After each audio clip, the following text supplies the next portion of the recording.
guys, it's Jessii Vee, and as you can tell by the title of today's video, today I'm going to be talking about the tragic backstories of the ghosts in Harry Potter. I can't believe I haven't done this video sooner because I love Harry Potter and I love ghosts, and I've always thought it was so cool that there are ghosts in the Hogwarts Castle, and I didn't really know a lot of the history about them. I am a Harry Potter fan, but I don't know a ton of the lore like I wish I did. So doing research for today's video, I learned so much about these ghosts, and literally every single one of their backstories are tragic and awful and terrifying, which obviously I guess would happen because now they're ghosts and they haunt the school, so obviously something bad happened. But in case you didn't know, I'm gonna tell you all about them. And by the way, if you're watching this and you're like a huge lore Harry Potter person and I say anything wrong or leave anything out, please comment down below and correct me. Be nice, please. Before I get started though, in case you have not seen my last video, I made a really big, exciting announcement. You guys know my Jessii Vee world. It is so much fun there. It's so magical and amazing there. And we have decided to implement a V Team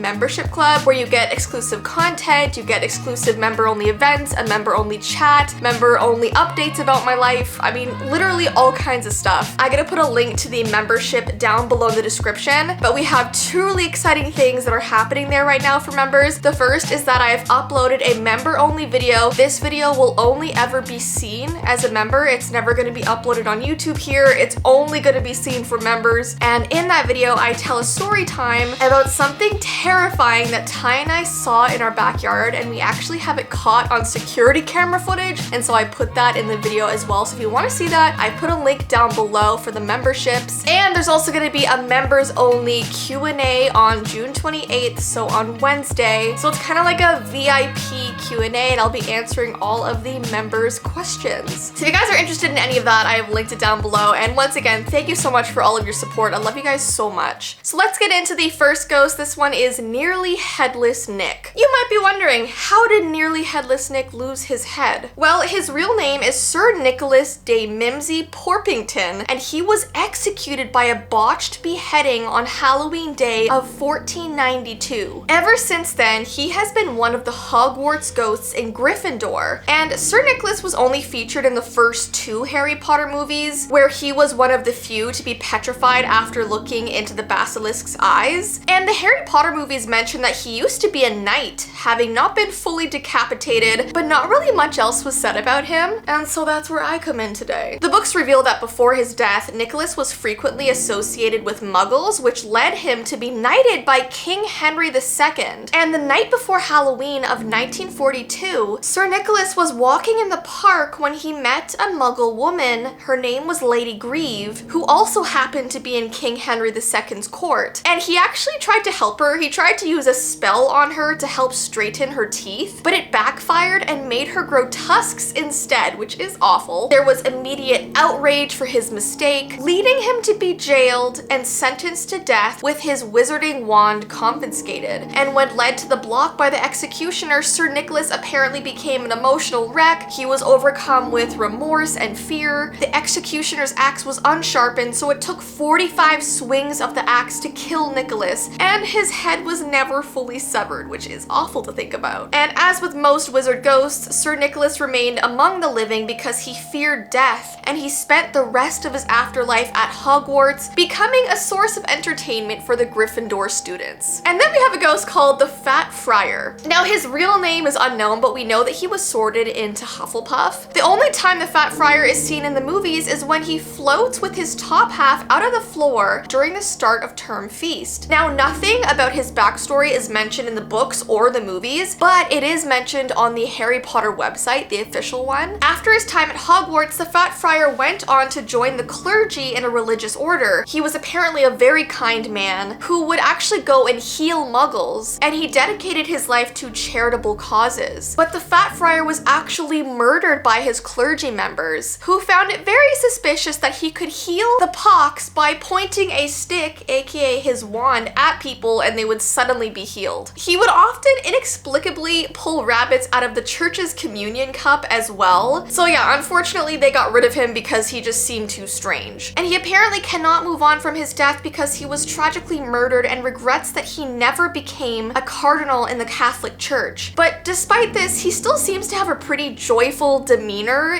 while he remains in Hogwarts. Then we have Peeves. Now, it is revealed that he's actually not one of the Hogwarts ghosts, but he's instead a poltergeist. He lives in the Hogwarts Castle and is just as much a part of the lore as any of the ghosts who interact with the students and professors at the Institute. Also, since he was a poltergeist, that means he was never actually a human being, so he wasn't a part of Hogwarts or any of the houses. People kind of just say that he came with the castle, if you will. And while most of the ghosts sort of just wander through the castle and do their own thing and kind of mind their own business, Peeves is apparently a very malevolent spirit. He races through the school, knocking over tables, toppling over statues, and often terrifying students and professors alike. However, at the same time, he seems to be very protective over Hogwarts. Peeves even joined the fight in the Battle of Hogwarts on the side of Harry Potter against Voldemort and his Death Eaters. And last but not least, we have Moaning Myrtle. Myrtle's life was cut shockingly short when she was killed by the basilisk at Tom Riddle's command. And it's not surprising to me that she stayed on as a ghost. She was so young and hadn't had the chance to experience much life yet. Myrtle was bullied throughout her life at Hogwarts, both for her physical appearance and her personality. On the day that she died, she had been bullied by Olive Hornby about her glasses and hid in the girls' second floor bathroom. But not only in life did Myrtle get bullied, this continued after her death. She had essentially no friends, not even other ghosts, and she herself said that her life was nothing but misery at Hogwarts. What's really sad is that Myrtle waited hours by her physical body after she died, and no one even realized that she was missing until a professor asked a student to check on her. Anyways, so guys, that is the end of today's video talking about the Hogwarts ghosts. I hope that you enjoyed it. I found this really interesting, and I kind of want to do one about the Hogwarts paintings because I know there's like moving paintings and maybe they have cool backstories. But if you guys like this video, please give it a thumbs up and let me know. And if you would like to join the membership club in the world, I have linked it down below. But I hope you have an amazing rest of your day, and I will see you in my next video.